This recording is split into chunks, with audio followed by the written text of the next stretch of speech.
Hi friends. तो आज के वीडियो में हम लोग बात करने वाले हैं 12th क्लास मैथ के ऊपर। वेक्टर अलजेब्रा है उसके ऊपर हम लोग बात करेंगे। और यदि एग्ज़ाम के पॉइंट ऑफ व्यू से देखा जाए तो इस टॉपिक से 18 से 20 मार्क्स का ये टॉपिक से क्वेश्चन आते ही आते हैं। तो चलिए हम लोग देख लेते हैं, एकदम एक्सरसाइज वाइज हम लोग करेंगे सॉल्यूशन इसका। तो एक्सरसाइज 10.1 का सवाल नंबर फर्स्ट क्या है? Represent graphically A displacement of 40 kilometre 30 degree east of north. तो जैसे ही ईस्ट ऑफ नॉर्थ बोला है तो इसका मतलब ये है आपका डायरेक्शन का अनुभव होना चाहिए, डायरेक्शन का नॉलेज होना चाहिए। तो हम लोग जानते हैं ये आपका जो है ऊपर साइड में जो होता है आपका ये नॉर्थ होता है और ये साउथ होता है और ये आपका ईस्ट हो गया और ये आपका वेस्ट होता है, नॉर्थ ईस्ट। ठीक है, नॉर्थ साउथ ईस्ट वेस्ट होता है। अब कह रहा है डिस्प्लेसमेंट का मतलब है कोई पार्टिकल होगा जहाँ से कोई वस्तु चलना स्टार्ट किया होगा, कितना लाइन में बनाना है। डिस्प्लेसमेंट 30 किलोमीटर किस कितना एंगल पर? ईस्ट ऑफ, ईस्ट दिशा में यानी नॉर्थ। ठीक है, east of north, east of north direction में बनाना है। यानी कहने का मतलब है नॉर्थ और इस डायरेक्शन में आपको 40 किलोमीटर डिस्टेंस बनाना है। और कितना डिग्री पर होना चाहिए? 30 डिग्री पर। अब तो यहाँ से आप मान लीजिए नॉर्थ के पूरा यानी नॉर्थ ऑफ ईस्ट, इसका मतलब ये है नॉर्थ से लीजिए 30 डिग्री, कितना किलोमीटर तक लाइन बनाना है? ये आपका जो है ये लाइन का डिस्टेंस जो है आपका 40 किलोमीटर। ठीक है, तो नॉर्थ ऑफ ईस्ट का मतलब है नॉर्थ से कौन बन रहा है? ईस्ट की ओर। ये कितना डिग्री है? ये 30 डिग्री। तो इसका मतलब ये हुआ। तो हम लोग देख लिए फाइनली इसका देख लिए आंसर। तो क्या होगा? रिप्रेजेंट ग्राफिकली यानी ग्राफ के तौर पर रिप्रेजेंट करना है। तो सबसे पहले नॉर्थ हो गया, ये आपका साउथ हो गया, ये ईस्ट हो गया, ये वेस्ट हो गया। अब 40 किलोमीटर कितना? 30 डिग्री के एंगल पर कितना? ईस्ट ऑफ नॉर्थ, ये नॉर्थ के 30 डिग्री पर बनाना है। ठीक है, ये ईस्ट की ओर जाएगा, ग्राफ इस तरह टिल्ट होगा। अगेन देखिए ये आपका सवाल नंबर 1 हो बन गया। Classify the following measure as a scalar and vector. इस सवाल नंबर 2 का स्केलर और वेक्टर पहचानना है। स्केलर और वेक्टर पहचानना है। तो सबसे पहले बताइए ये कितना लिखा हुआ है? 10 kg। अच्छा 10 kg। स्केलर और वेक्टर जानते ही हैं। स्केलर वैसा क्वांटिटी जिसमें केवल मैग्नीट्यूड रहता है उसको स्केलर, और इसमें मैग्नीट्यूड प्लस में डायरेक्शन दोनों होता है, इसको हम बोलेंगे वेक्टर क्वांटिटी। तो 10 kg, तो ऐसा तो नहीं बोलते हैं 10 kg इस डायरेक्शन में उस डायरेक्शन में। तो 10 kg जो है आपका हो जाएगा स्केलर क्वांटिटी। अगेन देख लिया जाए दूसरा, यदि देखा जाए दूसरा क्या है? 2 मीटर। 2 मीटर जो है north west, 2 metre north west यानी उत्तर।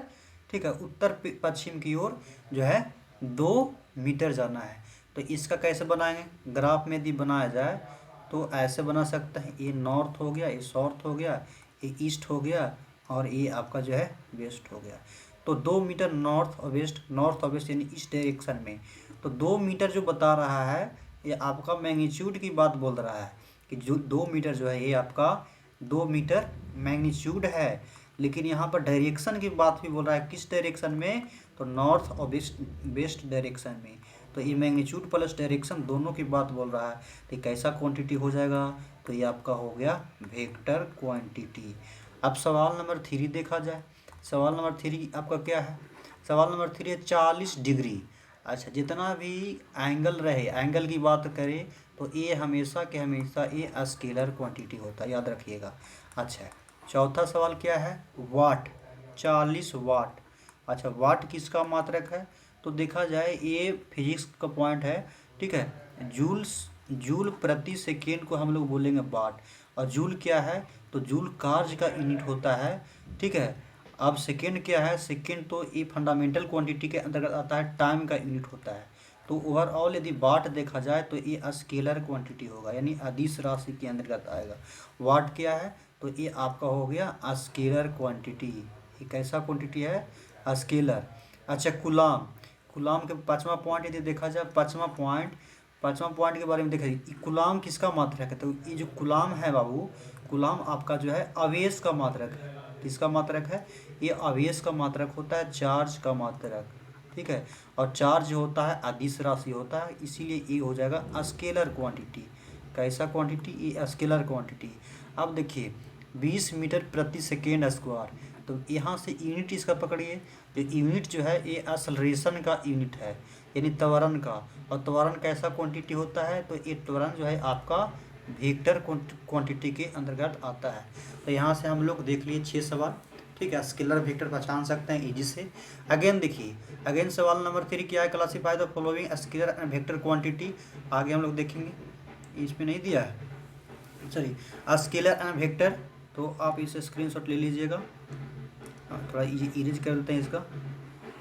चलिए, स्केलर एंड वेक्टर का पहचान करना है। अगेन सवाल नंबर आपका क्या है? टाइम पीरियड, आवर्तकाल। आपका आवर्तकाल कैसा क्वांटिटी है? चलिए आप ही बताइए। आवर्तकाल यदि देखा जाए, आवर्तकाल यानी टाइम पीरियड कैसा क्वांटिटी है? तो टाइम पीरियड जो है ये आपका स्केलर क्वांटिटी है। डिस्टेंस, तो डिस्टेंस जो है ये भी आपका जो है ये स्केलर क्वांटिटी हो जाएगा। अच्छा, फोर्स तो ऑलवेज का ऑलवेज हमेशा ये आपका जो है वेक्टर क्वांटिटी होता है। किसी वस्तु में फोर्स लगता है तब उसका डायरेक्शन और पोजीशन चेंज होने की क्षमता हो जाती है उस वस्तु में, तो फोर्स जो है ये आपका वेक्टर क्वांटिटी हो जाएगा, वेक्टर क्वांटिटी। अब इसमें देखिए वेलोसिटी, तो अब आज आप समझ सकते हैं जो वेलोसिटी है, वेलोसिटी का फार्मूला क्या होता है? ये डिस्प्लेसमेंट अपॉन में टाइम होती है, इज कॉल्ड वेलोसिटी।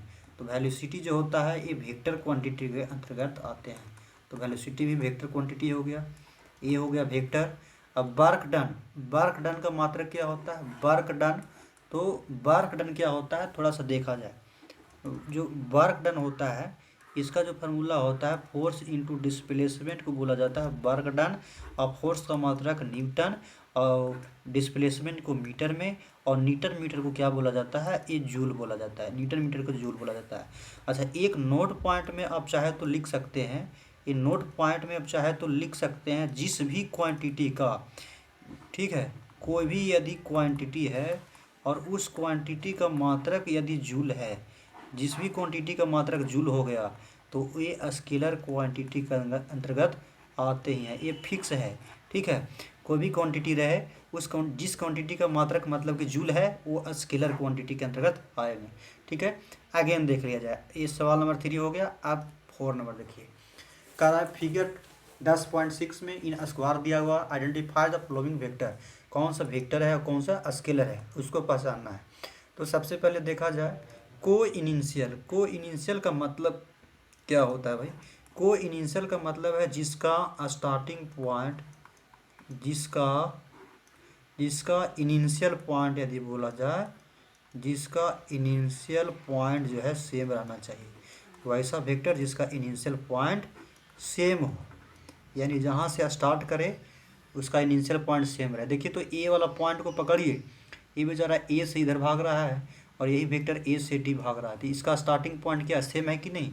इसी के जैसा और कोई वेक्टर है नहीं, तो इनिशियल वेक्टर में क्या आ गया? ए और डी, जो वेक्टर है ए और डी जो है आपका इनिशियल वेक्टर है। दूसरा का देखिए इक्वल वेक्टर, यानी वैसा वेक्टर, ठीक है, जिसका मैग्नीट्यूड, जिसका क्या होना चाहिए? जिसका मैग्नीट्यूड और प्लस में डायरेक्शन, वैसा वेक्टर जिसका मैग्नीट्यूड और डायरेक्शन क्या होना चाहिए? सेम होना चाहिए, तो ये वेक्टर कहलाते हैं इक्वल वेक्टर। अब मैग्नीट्यूड और डायरेक्शन सेम कैसे होगा? ये ऐसे जाएगा और इसका लाइन का लंबाई भी सेम होगा। अभी ए मानिए और बी मानिए, तो इसका मैग्नीट्यूड इसी का जैसा का वेक्टर खोजिए। तो देखिए ए जा रहा है, ए डी और बी देखिए इसका लाइन की लंबाई सेम है, और दोनों जो तीर की निशान देखिए इसी तरीका के इधर नीचे डाउनवर्ड जा रही है, तो ये आपका कौन सा वेक्टर आ जाएगा भाई? ये जो आपका वेक्टर है बी और वेक्टर डी, ये आपका हो गया इक्वल वेक्टर, ये आपका हो गया इक्वल वेक्टर, इक्वल वेक्टर। अच्छा, तीसरा पॉइंट देखा जाए, तीसरा पॉइंट में क्या कह रहा है? तीसरा पॉइंट जो है collinear but not equal, collinear रहना चाहिए लेकिन इक्वल नहीं होना चाहिए। इस वेक्टर को खोजिए, कोलिनियर एंड नॉट इक्वल। अब इसमें कोलिनियर एंड नॉट इक्वल में क्या कहता है? कोलिनियर और नॉट इक्वल के कंडीशन में आप देखिए तो ए और सी को देखिए, कोलिनियर और नॉट इक्वल, यहाँ से 3 पॉइंट पे लिखना चाहें तो आप लिख सकते हैं। कोलिनियर का मतलब होता है किसी प्लेन के अबाउट पैरेलल रहे। कैसा वेक्टर होना चाहिए? पैरेलल रहना चाहिए। अब ये डिपेंड करता है कि इसका डायरेक्शन सेम है या नहीं है। तो एक वेक्टर ऐसे जा रहा होगा तो दूसरा ऐसे, तीसरा ऐसे, तो ये वेक्टर आपस में क्या होते हैं? कोलिनियर। तो देखिए तो ए वाला वेक्टर इधर जा रहा है और सी वाला वेक्टर इधर जा रहा है, तो vector A and vector C इसमें क्या हो जाएंगे? कोलिनियर। और कोलिनियर के कंडीशन में एक फार्मूला क्या होता है? वेक्टर ए बराबर lambda times of vector B. ये बहुत इंपॉर्टेंट फार्मूला है, चाहे तो इसे लिख सकते हैं। तो यहाँ से कोइनिशियल सेम पॉइंट वाला, इक्वल सेम मैग्नीट्यूड वाला, और collinear but not equal. Collinear का मतलब होना चाहिए किसी प्लेन के अबाउट वेक्टर आपस में पैरेलल हो। तो ए वाला वेक्टर पैरेलल है, लेकिन यहाँ कंडीशन दे दिया नॉट इक्वल। ये भी पैरेलल है लेकिन दोनों का डायरेक्शन सेम रहने के कारण ये इक्वल हो जाएंगे, इसीलिए डी और बी ये आपका आंसर नहीं होगा। जब भी होगा तो वेक्टर ए होगा और वेक्टर सी होगा। अगेन देखिए, अगेन आप चाहे तो देखिए सवाल नंबर 5 क्या कह रहा है? आंसर द फॉलोइंग, ठीक है, एज ट्रू और फॉल्स। कह रहा कौन सा सही है और कौन सा गलत है। अब देखिए कह रहा है कि vector A and vector minus vector A are collinear. अच्छा, vector A and minus vector B are collinear. तो कोलिनियर में हम क्या बताए बाबू कि कोई वेक्टर रहे, ठीक है, equal to lambda times of vector B रहे। यदि इसका ए नियम का फॉलो करेगा तो कोलिनियर होगा, यदि फॉलो नहीं करेगा तो कोलिनियर नहीं होगा। अब इस पे विचार कीजिए, मान लीजिए कि ये वेक्टर ए है और ए वाला वेक्टर बी है, तो इसका फॉलो कर रहा है कि नहीं? जरा देखिए तो वेक्टर ए बराबर लेमडा का value -1 times of vector B, ये फॉलो कर रहा है, तो इसीलिए इसका कहना क्या है? सत्य है। ये आपका ट्रू हो जाएगा, ये आपका ट्रू हो जाएगा। और दूसरा क्या कर रहा है? Two collinear vector are always equal in magnitude. कह रहा है कि क्या दो कोलिनियर वेक्टर इसका मैग्नीट्यूड इक्वल होगा? नहीं बाबू, दोनों वेक्टर का जो मैग्नीट्यूड होगा इक्वल नहीं हो सकता है फेल से, क्योंकि आप देख सकते हैं वेक्टर ए बराबर lambda times of vector B. इस वेक्टर का मैग्नीट्यूड इक्वल करने के लिए लेमडा से गुना किया गया है, तो ये कहना सही नहीं है, इक्वल नहीं हो सकता है। ये आपका फॉल्स हो गया। अब सवाल नंबर 3 देखिए, two vector having same magnitude are collinear. कह रहा है दो वेक्टर का क्या मैग्नीट्यूड सेम होता है? Two vector having same magnitude are collinear, नहीं, ये भी आपका गलत हो जाएगा। अच्छा, इसका देखिए two collinear vector having same magnitude are equal, नहीं, सेम मैग्नीट्यूड और इक्वल नहीं होता, ये भी आपका फेल्स गलत हो जाएगा। ठीक है, तो इस तरीक़ा से सवाल नंबर 5 भी आपका कंप्लीट होगा। अगेन देख लिया जाए, अगेन आपका क्या है? अगेन यहाँ से पॉइंट दिया गया addition of vector. Addition of vector में थोड़ा सा क्या आप लोग को पढ़ना है कि दो वेक्टर को ऐड कैसे किया जाता है। तो मान लिया जाए कि ये वेक्टर आपका ए है और यहाँ से ये आपका वेक्टर बी है और इस वेक्टर को ऐड करना है। तो आप लोग ये भली भांति जानते होंगे कि ये जो आपका हेड है और इधर वाला क्या होता है? टेल होता है। जब भी वेक्टर का एडिशन होता है हेड के टेल के साथ और टेल के हेड के साथ, दो इक्वल वाला, देखिए यहाँ से आपका टेल है और ये हेड है, और इस वेक्टर के लिए यहाँ पर ये आपका हेड है और यहाँ टेल है। देखिए दो अपोजिट वाला को ऐड किया जाता है। इसी प्रकार से यदि इस वेक्टर को देखा जाए, ये वेक्टर आपका देखिए यहाँ से इस वेक्टर के लिए ही, ये वेक्टर ए बी के लिए ये क्या है? ये वेक्टर हेड हो गया और ये टेल हो गया। इस प्रकार से इधर जा रहा है तो ये हेड हो गया और यहाँ टेल हो गया। देखिए अपोजिट है कि नहीं, तब ऐड कर सकते हैं आप। ये वेक्टर ए को बी के साथ ऐड किए हैं, जो तो हमारा रिजल्ट आएगा, जो आएगा रिजल्ट ये अपोजिट डायरेक्शन वाला। देखिए वेक्टर ए इस डायरेक्शन में जा रहा है और वेक्टर बी भी इस डायरेक्शन में जा रहा है, और जो ऐड करेगा ना इसका डायरेक्शन क्या होना चाहिए? अपोजिट। तो इसीलिए इसका डायरेक्शन क्या हो गया? ये अपोजिट। देखिए सी वाला वेक्टर का डायरेक्शन अपोजिट और ए और बी दोनों जा रहा है इस डायरेक्शन में। आप चाहे तो ऐसे देख सकते हैं। तो इस तरीक़ा से जो एडिशन होता है उसको बोला जाता है triangle law of vector addition. Triangle law of vector addition, तो ये आपका हुआ triangle law of vector addition. Again देखिए, अगेन यहाँ देखिए कुछ प्रॉपर्टीज है वेक्टर के ऐड करने का कुछ प्रॉपर्टीज है। प्रॉपर्टीज नंबर 1 क्या कहता है, ये प्रॉपर्टीज लिखा हुआ है। प्रॉपर्टीज नंबर 1 कहता है कि for any two vector A and B, मान लिया जाए कि दो वेक्टर ए और वेक्टर बी है, अब इसको ऐड करना है ए प्लस बी। अब इसे ऐसे ऐड कीजिए, चाहे वेक्टर को बी पहले लिख दीजिए और पहले ए लिख दीजिए, दोनों का मतलब एक ही होता है। तो ये जो नियम को पालन करते हैं, इस नियम को बोला जाता है कॉम्यूटेटिव प्रॉपर्टी। कौन सा प्रॉपर्टी भाई? कॉम्यूटेटिव प्रॉपर्टी बोला जाता है। इसको थोड़ा सा याद रखिएगा। ये ऐसे पूछ सकता है कि किस नियम का पालन किया है, तो इस नियम को बोला जाता है कॉम्यूटेटिव प्रॉपर्टी। अब प्रॉपर्टी नंबर यदि 2 देखें, फॉर एनी 3 वेक्टर, यदि 3 को कोई वेक्टर है, ए है और वेक्टर बी है और वेक्टर सी है, अब इसको ऐड करना है, तो कोई दो को एक के साथ ऐसे और एक को सिंगल छोड़ दीजिए, और चाहे वेक्टर ए लिखिए, वेक्टर बी लिखिए और यहाँ से वेक्टर सी लिखिए और लास्ट दो को अलग कर दीजिए ऐसे। तो ये जो प्रॉपर्टी का यूज होता है, तो ये प्रॉपर्टीज को कहा जाता है एसोसिएटिव प्रॉपर्टीज। कौन सा प्रॉपर्टी भाई? Associative property. तो ये जो वेक्टर का यूज होता है, vector addition of two vector, जब दो को ऐड करते हैं तो कम्यूटेटिव प्रॉपर्टी के अनुसार, अब यहाँ पर 3 को वेक्टर को जब ऐड करते हैं, स्टार्टिंग में 2 को साथ रखते हैं और एक को सिंगल, और फिर लास्ट वाला में 2 को साथ और पहले को सिंगल रखते हैं, तो ये जो प्रॉपर्टीज का यूज होता है, तो इसे बोला जाता है एसोसिएटिव प्रॉपर्टीज। तो आशा करते हैं ये दोनों पॉइंट आप लोगों का समझ में अच्छा से आया होगा। अगेन हम लोग देखते हैं, अगेन आपका क्या है, अगेन आपका क्या है, देखिए अगेन सवाल की ओर बढ़ते हैं। आपका सवाल एग्जाम्पल से लिया गया है। लेट ए बराबर इतना वेक्टर है और बी बराबर इतना वेक्टर है। अब कह रहा है कि इज क्या इस वेक्टर का मैग्नीट्यूड और बी वेक्टर का magnitude R vector are equal. यानी देखिए यहाँ से एक पॉइंट समझिएगा कि मान लिया जाए कि ए कोई वेक्टर है और इस वेक्टर को ऐसे मोड़ लगा दिए, तो इसका मतलब होता है मैग्नीट्यूड। इसका मतलब क्या होता है भाई? इसका मतलब होता है मैग्नीट्यूड निकालना है। अब किसी भी वेक्टर का मैग्नीट्यूड यदि निकालना रहे, तो जो दिया हुआ है वेक्टर 100, उसका अंडर रूट कर दीजिए और स्क्वायर करके क्या करना है?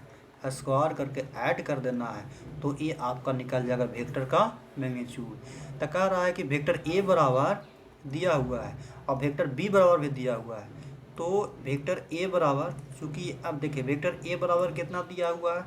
आई कैप प्लस में 2j कैप, और वेक्टर बी बराबर कितना दिया हुआ भाई? तो वेक्टर बी बराबर 2i कैप प्लस में j कैप। तो कह रहा है क्या दोनों का मैग्नीट्यूड इक्वल है? तो ज़रा देख लेते हैं निकाल के भाई। मैग्नीट्यूड का मतलब अभी क्या बताए? अंडर रूट कर दीजिए और i के कोफिशिएंट के साथ ए का स्क्वायर कुछ नहीं टेक छिपा हुआ है और 2 का होल स्क्वायर। अब b का मैग्नीट्यूड ज़रा निकाल लीजिए, तो b का मैग्नीट्यूड निकाल लेंगे इधर, तो क्या हो जाएगा?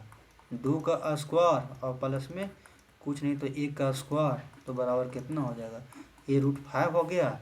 और a का मैग्नीट्यूड निकाले तो ये भी हो जाएगा 1 + 4 + 5, ये भी √5 होगा। तो इसीलिए वेक्टर a का मैग्नीट्यूड बराबर b का मैग्नीट्यूड, यानी ये सही है। ठीक है, तो यहाँ से इक्वल कर सकते हैं, ये आपका जो है करेक्ट, ये आपका इक्वल हो सकता है। अगेन देखिए, अगेन कह रहा है find the unit vector of in the direction of vector. यानी कहने का मतलब क्या है? देखिए यहाँ से हम लाइन डायग्राम बनाकर समझाना चाह रहे हैं।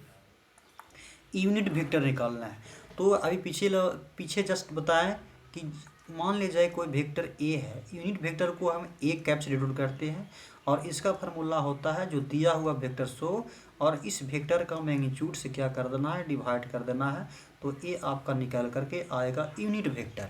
अब यहाँ थोड़ा सा लाइन से रिप्रेजेंट करना चाह रहे हैं, तो मान लीजिए कि ये वेक्टर आपका ए है और यहाँ से वो ओरिजिन पॉइंट है और यहाँ से 2 भी लिख सकते हैं, 3 भी लिख सकते हैं, और कुछ नहीं है तो एक ऐसे भी लाइन पर हम दर्शा सकते हैं। ये x है और ये आपका y है। अब आपका कह रहा है कि यूनिट वेक्टर निकालिए, जो दिया हुआ वेक्टर 100 और इसका मैग्नीट्यूड था, हमको निकालना क्या पड़ेगा भाई? तो इसीलिए वेक्टर ए का मैग्नीट्यूड निकाल लीजिए। तो ए का यदि मैग्नीट्यूड निकालिएगा तो कितना आएगा भाई? तो 2 का स्क्वायर प्लस 3 का स्क्वायर प्लस 1 का स्क्वायर, और यहाँ कैलकुलेट कीजिएगा तो ये आपका 4 + 9 + 1 = 14, √14 हो जाएगा। तो इसका मैग्नीट्यूड निकलेगा। तो इसीलिए अब एक कैप = यदि निकालना चाहे तो दो दिया हुआ वेक्टर 100 और इस वेक्टर का मैग्नीट्यूड से डिवाइड करना है। तो जो दिया हुआ वेक्टर क्या दिया हुआ है, 2i cap + 3j cap + k cap, और इसका मैग्नीट्यूड से डिवाइड कर दीजिए तो मैग्नीट्यूड 14 आया है। और इसको अलग अलग कर दीजिए तो 2√14 i cap + 3√14 j cap plus कुछ नहीं तो एक छिपा हुआ है 1/√14 k कैप। तो ये आपका निकल करके आया है यूनिट वेक्टर। ये आपका हो गया आंसर। तो इस तरीक़ा से ये सवाल हम सोल्व करेंगे। अगेन देखिए, अगेन आपका क्या है, find a vector in the direction of इतना डेट हैज मैग्नीट्यूड इज 8। यानी इस वेक्टर का मैग्नीट्यूड कितना दिया हुआ है। सबसे पहले इसका यदि हम सॉल्यूशन करें, आपसे क्या पूछ रहा है, कर फाइंड अ वेक्टर को निकालिए डायरेक्शन ऑफ वेक्टर जो ए का मान दिया हुआ है। ठीक है, चूँकि वेक्टर ए बराबर कितना दिया हुआ है, आई कैप और माइनस में 2j कैप दिया हुआ है। अब यूनिट मैग्नीट्यूड है 7 यूनिट, तो इसका मैग्नीट्यूड जो दिया हुआ यूनिट वेक्टर का जो मान दिया हुआ है ना, देखिए जो दिया हुआ वेक्टर 100 और इस वेक्टर का मैग्नीट्यूड, तो इसका जो वैल्यू दिया हुआ है 7 यूनिट दिया हुआ है। ये जो वेक्टर का वैल्यू दिया हुआ है 7 यूनिट दिया हुआ है। तो अब कैसे निकाल लेंगे भाई, तो यहाँ से देखिए सबसे पहले जो दिया हुआ वेक्टर 100 ये निकाल लेंगे। अब देखिए एक कैप बराबर होता है, तो इसीलिए ए का आप मैग्नीट्यूड निकालिए। पहले ए का मैग्नीट्यूड कितना हो जाएगा, ए का स्क्वायर प्लस यहाँ पे माइनस है तो यहाँ पर माइनस 2 का स्क्वायर हो जाएगा, और यहाँ पे 1 + 4 हो जाएगा = √5 हो जाएगा। यहाँ से √5 हो गया। अब इसीलिए इसका तो मैग्नीट्यूड आ गया, इसका मैग्नीट्यूड आ गया। अब क्या करना है कि जो यूनिट वेक्टर का जो मान दिया हुआ है, चूँकि 8a ऐसे दिया हुआ है, 7 दिया हुआ, 7 यूनिट दिया हुआ ना, तो 7 यूनिट का मान दिया हुआ है। ये जो आपका है देखिए 7 और 1 कैप दिया हुआ है, 7 1 कैप, तो 7 को 7 रहने दीजिए और 1 कैप के जगह पर इतना आप पहले निकालिए, ये जो वैल्यू है ना ये निकालिए। तो ए जो दिया हुआ वेक्टर 100, एक कैप के मान निकालिए, तो ये जो दिया हुआ वेक्टर 100 ये आई कैप और माइनस में 2j कैप, और ए का मैग्नीट्यूड कितना है भाई, ये √5 आया, √5 आया। अब इसको 7 से गुना कर दीजिए और अलग अलग कर दीजिए, तो यहाँ से आपका 7 आई कैप बटा में √5 हो जाएगा और -2 बटा में 5j कैप। ये आपका वेक्टर दिया हुआ है। तो इस तरीक़ा से ये आपका क्या हुआ, आंसर हुआ। अगेन देखिए, अगेन सवाल क्या है, find the unit vector in the direction of sum of the vector. अब क्या कर, बहुत अच्छा सवाल है, फाइंड द यूनिट वेक्टर। देखिए ऐसा पढ़िए कि समझ में आ जाना चाहिए, ताकि इस टाइप का सवाल यदि पूछे तो आपसे बन जाना चाहिए। देखिए कह रहा कि find the unit vector in the direction of sum of the vector. कह रहा कि सम ऑफ द वेक्टर का यूनिट वेक्टर निकालना है, a + b का यूनिट वेक्टर निकालना है, का यूनिट वेक्टर निकालना है, यूनिट वेक्टर। तो यूनिट वेक्टर a + b का यूनिट वेक्टर यदि कहे, a + b का यूनिट वेक्टर कहे, तो इसका मतलब हम फार्मूला क्या बताए, जो दिया हुआ है वेक्टर 100 लिख दीजिए, 100 लिख दीजिए और उस वेक्टर के मैग्नीट्यूड से डिवाइड कर दीजिए, तो इसका मैग्नीट्यूड निकालना पड़ेगा। तो a + b सबसे पहले निकालना पड़ेगा, ये तो आपका फार्मूला जो कह रहा है वो निकालना है। अब देखिए इसीलिए यदि आप चाहे a + b निकालना, तो a + b कैसे निकलेगा भाई, a = लिखिए क्या लिखा हुआ है, 2i cap + 2j cap minus 5k cap, और प्लस b बराबर क्या लिखा हुआ है, पहले प्लस कर रहे हैं उसके बाद मैग्नीट्यूड निकालेंगे ना, तो 2 + j + 3 के लिख रहे हैं। अब इसके बाद इसको ऐड कीजिए दो के साथ दो दूनी कितना होगा, 2 और 2 4 आई कैप प्लस 3 जे कैप और प्लस 2 के कैप। ये तो ए प्लस बी निकला, ए प्लस बी निकला। अब इसीलिए ये vector A plus vector B का मैग्नीट्यूड, तो वेक्टर ए प्लस बी का मैग्नीट्यूड का मतलब जो दिया हुआ वेक्टर सो, तो 4 स्क्वायर और यहाँ से देखिए कितना हो जाएगा 3 स्क्वायर प्लस, यहाँ माइनस आप लोग मत लिखिएगा, यहाँ पर स्क्वायर होता है तो अब सभी प्लस में हो जाएगा। तो इस चर्चे को कितना होगा 16 plus 9 plus 4 equal to root कितना होगा 29। अब इसीलिए यूनिट वेक्टर ऑफ क्या लिखना पड़ेगा यूनिट, इसीलिए unit vector of A plus B, यानी ए प्लस बी का यूनिट वेक्टर निकालना है। तो जो दिया हुआ वेक्टर सो कौन वेक्टर आया भाई, तो 4i प्लस 3j और माइनस है भाई, यहाँ पर आपका जो होगा माइनस होगा, माइनस 2k और बटा में √29। अब सभी को चाहे तो अलग अलग करके आप लिख सकते हैं, ये आपका आंसर होगा, चाहे तो इतना ही छोड़ सकते हैं। तो इस टाइप के सवाल को इस प्रकार से हम सोल्व कर सकते हैं। चलिए अगेन क्या कह रहा है, अगेन आपका सवाल है, देखिए आप कह रहा है वेक्टर ज्वाइनिंग 2 पॉइंट्स, 2 पॉइंट को लीजिए और इसको वेक्टर के फॉर्म में ज्वाइन करना है। इसको थोड़ा सा समझिए, ये आपका कहाँ पे काम आएगा उसका भी हम यूज करने वाले हैं, इसको थोड़ा समझिएगा। मान लिया जाए कि P1 जो पॉइंट है इसका कोऑर्डिनेट इतना दिया हुआ, P2 का इतना दिया हुआ है, और एनी 2 पॉइंट, देखिए मान लिया जाए कि हम एक एक्सिस मान लेते हैं, ये एक्स है और ये बाबू वाई है और यहाँ से जेड है, ये तीनों एक्सिस एक दूसरे का लंबवत है। अब P x x1 x1 y1 z1 ऐसे जो दिया हुआ है, दो को पॉइंट के कोऑर्डिनेट दे दिया है।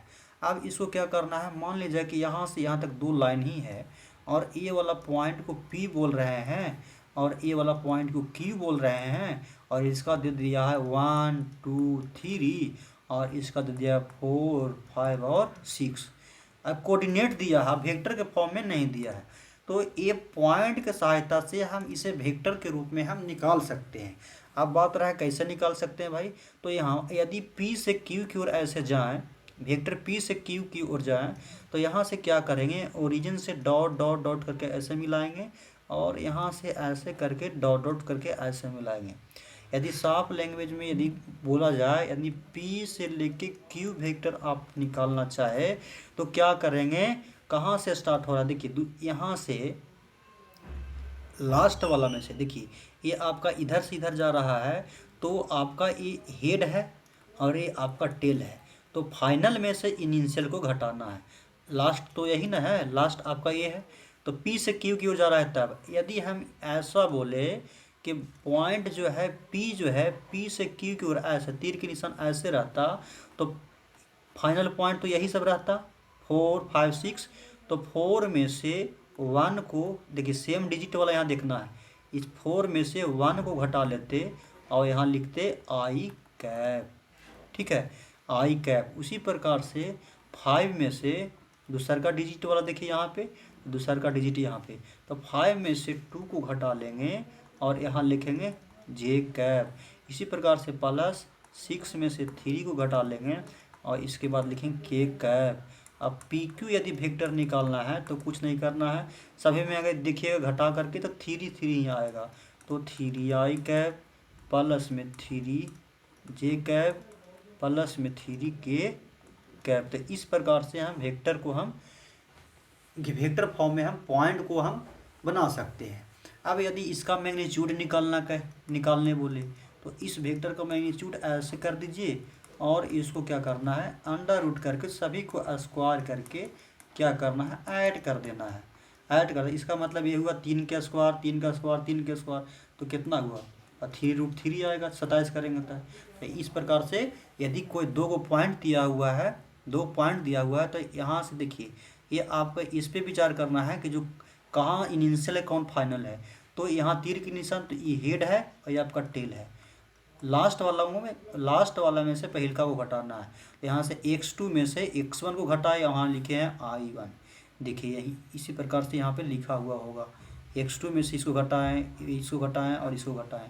इस प्रकार से इसका मैग्नीट्यूड निकालना है, तो ये स्क्वायर के अंडर रूट कर दीजिए और इसको ऐड कर दीजिए। तो ये मेन आपका यही कंसेप्ट था, मेन जो आपका कंसेप्ट है यही था। अब देखिए अगेन हम लोग देख सकते हैं, find the vector joining A point. देखिए इसी प्रकार से दिया हुआ डायरेक्टेड P फ्रॉम